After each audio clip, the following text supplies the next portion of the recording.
St. PJ's started way back in 1869 when the Sisters of Charity of Incarnate Word responded to the bishop's request at the time to come to San Antonio and assist with a lot of the sick people that were in the city at the time.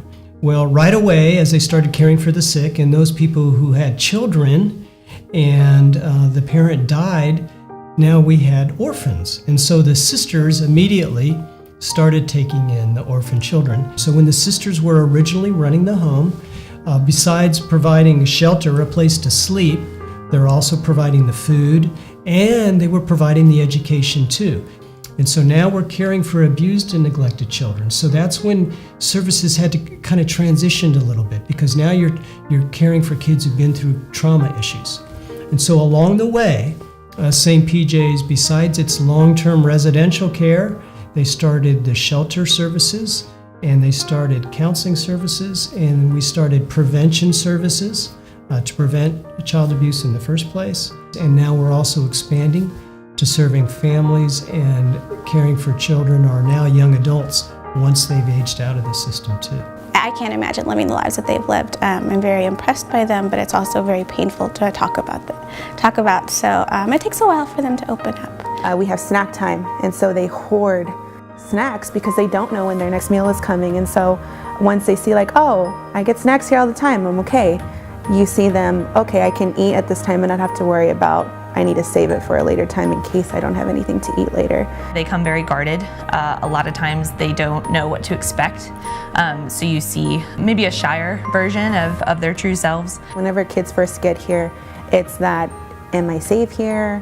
What's going to happen to me? And once they get that sense of family, community from being here, St. PJ's employees, the way we care for our kids. We demonstrate our love for kids by being there for them, and that consistency and that constant presence for them. It's really special when you see those walls start to break down because you can kind of see who they really are. People who have cancer, they don't want to cope with cancer, they want to be healed of cancer. And that's the part that St. PJ's is focusing on today. And we believe we can transform how the child welfare system looks at how they care for children today. And so St. PJ's started on this journey a couple years ago where we look at what are the best practices out there in the world. What does science tell us today? What does research tell us today about the developing human being, the developing child? What do they need? And so we are now incorporating everything that science and research and psychology and of course spirituality brings together to heal our kids. And so for us today, we call that the 14-day model toward healing. So St. PJ's system of support is just that. We want to be there very intimately involved with young adults 18 to 26 years old for sure, starting with some kind of housing, supported housing, independent housing. Tell me what's going on today. We're moving out. Where are you going? We're going to live in the lofts that are funded by Ray Fair and his team. Yeah. And why are you moving out?